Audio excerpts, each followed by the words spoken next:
रजब शरीफ का महीना शुरू है ना, आज 7वीं शब लग गई है, अभी कुंडों की न्याज का मामला होगा और लोग कहेंगे बुखारी में है इसका जिक्र। ये बात है, कुंडों की न्याज का जिक्र भी आपको बुखारी में चाहिए। मेरे अजीज ऐसी बात मत करो। कुंडों की एक न्याज है, मुस्तहब अमल है, इसाले सवाब है, और इसाले सवाब के लिए और मुस्तहब अमल के लिए या नफिल अमल के लिए किसी सबूत की जरूरत नहीं होती। देखो एक बात आपसे कहता हूँ, बात जो वो तफसीली हो रही है लेकिन बात समेटने लगा हूँ, समेट भी रहा हूँ देर से, लेकिन आप सुनना चाहते हैं तो इख्तिसार के साथ इसको कहूँ। देखिए, अगर कुछ लोगों का ये ख्याल होता है ना, अंगूठे चूमना कहाँ से साबित है? एक चीज, कुंडे की न्याज कहाँ से साबित, चादर चढ़ाना कहाँ से साबित, मजार पे जाना कहाँ से साबित? एक बात आपको ये बताऊं, साबित के लिए दलील नहीं चाहिए। तवज्जो आपकी, किसी चीज के साबित होने के लिए, करने के लिए, किसी काम के करने के लिए दलील की जरूरत नहीं है, वरना आपको हर काम के लिए दलील चाहिए। फिर कुर्सी पे बैठने के लिए क्या दलील है? माइक हाथ में लेकर तकरीर करने के लिए क्या दलील है? छठी के दिन गरीब नवाज के उन्वान पे तकरीर करने के लिए क्या दलील? यानी आप दलील दलील दलील दलील के अंदर इस कदर उलझ जाएंगे कि आप असल दीन की मारिफत से महरूम हो जाएंगे। तो किसी काम के करने के लिए दलील नहीं चाहिए। जैसे एक समझाने के लिए कहता हूं, मुझे स्कूल जाना है, और कहा इसके लिए कौन सी इजाजत दी आपके अब्बा ने? दौरे के लिए जाना है, कौन सी इजाजत दी? बात इजाजत की नहीं है। दीन ये कहता है किसी के किसी काम करने के लिए दलील नहीं चाहिए, इजाजत नहीं चाहिए। अगर दलील की जरूरत होती है तो किसी काम के मना होने के लिए, किसी काम के लिए मना होने के लिए दलील चाहिए, इजाजत के लिए दलील नहीं चाहिए। एक छोटी सी बात, आपने मुझे दावत दी नहीं आपने, लेकिन बता रहा हूं मिसाल के तौर पे, वरना कहीं आप ये ना सोचें कि भाई हमने दावत तो दी नहीं, आप जबरदस्ती के मेहमान क्यों बनते हैं। लेकिन समझाने के लिए आपने मुझे दावत दी। अब दावत देने के बाद आप मुझसे कहेंगे कि सैयद साहब ये बताएं आपको क्या क्या पसंद है, उसकी फेरिस्त दो। आपको तवज्जो आपकी, आपको क्या क्या पसंद है उसकी फेरिस्त दो। कितनी फेरिस्त बनेगी? जयपुर से आकर जाने का वक्त हो जाएगा, लेकिन दावत का वक्त नहीं आ पाएगा। ये पसंद, ये पसंद, ये पसंद, ये पसंद, कितना टाइम जाएगा? अब आपको पकाना क्या है? अक्लमंदी ये तकाजा करती है आप ये पूछें आपको किस चीज से परहेज है। अक्लमंदी का तकाजा क्या है? आपको किस चीज, क्या आप नहीं खाते? मैंने बता दिया ये 3 चीजों से मुझे परहेज है, नहीं खाता। तो 3 चीजों के अलावा अब आपको क्या पता चला? 3 नहीं पकाना, बाकी जो चाहे। सही, यही है ना तरीका? बात समझ में आती है? तो अब अल्लाह को क्या पसंद है, इसको कहते हैं जायज, और क्या नापसंद है उसको क्या कहते हैं? नाजायज। तो पसंद की फेरिस्त बनाना मुश्किल है। पसंद की फेरिस्त बनाना, अरे जब मेरी पसंद की फेरिस्त बंदा होकर बनाना मुश्किल है, तो अल्लाह की पसंद की फेरिस्त बनाना कोई आसान होगा? कोई आसान होगा? जब बंदे की पसंद की फेरिस्त की हद नहीं, तो खुदा की फेरिस्त की जो पसंद की फेरिस्त है उसकी हद क्या होगी? कौन पढ़ेगा, कौन समझेगा, कौन मालूम करेगा? तो इस्लाम बच्चों का खेल नहीं है। मेज पर बैठकर 4 लोगों ने इस्लाम गढ़ा नहीं है। तरीका यह है कि ये पूछा जाए आप किन चीजों को नापसंद करते हैं, उसके अलावा हम समझ जाएंगे कि ये सब आपको पसंद है। किस कलर को नापसंद करते हैं समझ जाएंगे, इसके अलावा सब कलर पसंद है। किस मशरूब को नापसंद करते हैं समझ जाएंगे, इसके अलावा सारे मशरूब पसंद है। किस शहर को नापसंद करते हैं समझ जाएंगे, इसके अलावा सारे शहर पसंद है। बिला तमसील, बिला तमसील अल्लाह की पसंद को जायज कहते हैं, अल्लाह की नापसंद को नाजायज कहते हैं। तो अल्लाह ने अपनी पसंद की फेरिस्त नहीं उतारी, बल्कि अल्लाह ने बता दिया ये मुझे नापसंद है। तो अल्लाह ने नाजायज की फेरिस्त बयान कर दी,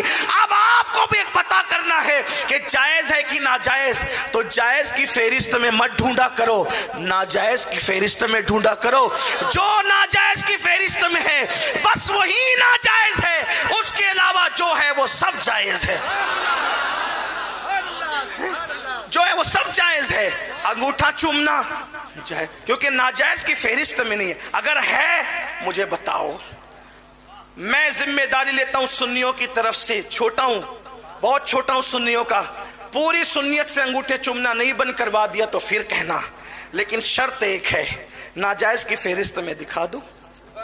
लेकिन मुझे यकीन है, ये यकीन है 500 मर्तबा मर के जिंदा हो जाओगे, फिर भी नाजायज की फेरिस्त में अंगूठे चूमने का जिक्र नहीं दिखा सकते। अब हमें यह करना होगा कि अल्लाह ने किन चीजों को, बल्कि हुजूर अलैहिस्सलाम की हदीस है, जो जायज है वो जायज है, जो नाजायज है वो नाजायज। जिस बारे में कुरान चुप हो उसके मुतालिक तुम कलाम ना करा करो, कुरेदा ना करो, कुरेदने की इजाजत नहीं है। बात दूर निकली, लेकिन बात आपके समझ में आ तो गई होगी ना। अब लोगों को चाहिए करने का सबूत नहीं, मना का सबूत ढूंढो। मना है तो ठीक है, ले आओ, अच्छी बात है। तो सरकारे गरीब नवाज, सरकारे गरीब नवाज रदी अल्लाह ताला ने फरमाया, शादी दे आओ, तेरी मुराद पूरी होगी, तेरी भी मुराद, कलमा पढ़ तेरी मुराद पूरी होगी। कलमा पढ़ने वालों की मुराद पूरी होती है। आपसे भी कहता हूं, अगर मुराद पूरी करना चाहते हो तो कलमा शरीफ ज्यादा पढ़ा करो, कलमे का विर्द किया करो, मुरादें पूरी होती है। कहा तेरी मुराद भी पूरी होगी, कलमा पढ़। उसने कहा मेरी क्या मुराद हो सकती है? फरमाया सुन, बताऊं तुझे क्या है? कहा सुन, एक मूरत है, एक मूरत है, पत्थर की मूरत, जो बहुत सलीके से तराशी है संग तराश ने, और उसको देख कर तू उस पर शैदा और फिदा है। दिन भर यहाँ खड़ा रहता है, और जब लोग सो जाते हैं तो रात को जा करके उस बुत खाने में उस मूर्ति के पैरों के पास बैठ कर कहता है, मुझसे बात तो कर, मुझसे बात तो कर, मुझसे कलाम तो कर, मुझसे बात तो कर, मुझसे कलाम तो कर। रोता रहता है लेकिन वो तुझसे कलाम नहीं करती। तेरी ये मुराद पूरी होगी अगर तूने कलेमा पढ़ा, अगर तूने कलेमा पढ़ा तेरी मुराद पूरी होगी। सीरतुन नबी का ये पहलू, जिन्नात को कलमा पढ़ाने वाला मेरे गरीब नवाज की जिंदगी में किस शान से आया है। अल्लाह अकबर फरमाया कलेमा पढ़, उसने कलेमा पढ़ा, किस लिए के मोहब्बत क्या ना करवाए। अब तो वो सारे भक्तों को छोड़कर ये खुद भक्त हुआ, और इसने कहा कि कलमा पढ़ा, कलमा पढ़ने के बाद कहा हुजूर अब उससे जरा बात करवा दे, चले चले और बात करवा दे। फरमाया तू खुद जा, रोज जाता था हमारे बगैर जाता था, आज हमारे कहने पे जा, सुभान अल्लाह, ताकि पता चले मुहम्मदुर रसूलुल्लाह के गुलामों के कहने की शान का आलम क्या है, उनकी बोली की शान का आलम क्या है। जब गुलामों का ये आलम है तो सैयदुल अंबिया का आलम क्या होगा। जब उनके गदा भर देते हैं शाहाने जमाना की झोली, मुहताज का जब ये आलम है, मुख्तार का आलम क्या होगा। का जा और जाकर उसका हाथ पकड़ कर कहना, चल तुझे मोइनुद्दीन बुलाते हैं, जाकर कहना चल तुझे मोइनुद्दीन बुलाते हैं। हाथ पकड़ कर कहा चल तुझे मोइनुद्दीन बुलाते हैं, वो हकीकत में चलना शुरू कर देते। हुजूर गरीब नवाज उसका निकाह उसके साथ कहते हैं, वो कहता है हुजूर मैं आज बहुत खुश हूँ, शाद हूँ मैं आज। फरमाया हम नाम बदलते तेरा, तू हमेशा शाद रहेगा। तू शादी था अब तक, अब तू हो गया शादी, शादी करके तू शादी हो गया, तेरा नाम अब तू शादी है, तू हमेशा शाद रहेगा, शाद शाद रहेगा, यानी तू आबाद रहेगा, खुश रहेगा। इस तरह उसको कलमा पढ़ाया, उसको खुशियाँ अता की। ये गरीब नवाज है। आखिरी जुमला हुजूर अलैहिस्सलाम की सीरत में हम देखते हैं, हुजूर की सीरत में देखते हैं कि तमाम अंबिया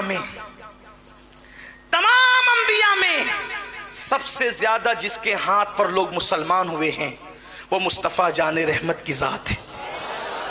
तमाम انبیاء میں سب سے زیادہ جس کے ہاتھ میں لوگ مسلمان ہوئے ہیں وہ مصطفیٰ جان رحمت کی ذات ہے. تمام اولیاء میں سب سے زیادہ جس کے ہاتھ پہ لوگوں نے کلمہ پڑھا ہے وہ میرے خواجہ ہندوستان کے راجہ سرکار غریب نواز کی ذات ہے. ان کے ہاتھ پر لاکھوں لوگوں نے اسلام قبول کیا اور آج ہند کی سرزمین انہی کی برکتوں سے شاد و آباد نظر آ رہی ہے. اللہ ہمیں اپنے بزرگوں کے نقوش پا پر قائم رکھیں, ان کے نقش قدم پر چلنے کی توفیق عطا فرمائیں. بزرگوں کے نقش قدم پر ہمارا عقیدہ بھی رکھے, ہمارا عمل بھی رکھیں. تیرے غلاموں کا نقش قدم ہے راہ خدا, وہ کیا بہک سکے جو یہ سراغ لے کے چلے. گفتگو کے درمیان اگر کوئی غلطی ہو تو اللہ تعالیٰ معاف فرمائے. استغفر اللہ ربی من کل ذنب واتوب الیہ. جے پور والوں سے میری گزارش ہے کہ ماشاءاللہ ایک طویل عرصے سے سنی دعوت اسلامی آپ کے شہر میں سنیت کا دین کا کام علماء کی سرپرستی میں انجام دے رہی ہے. سنی دعوت اسلامی سے جڑے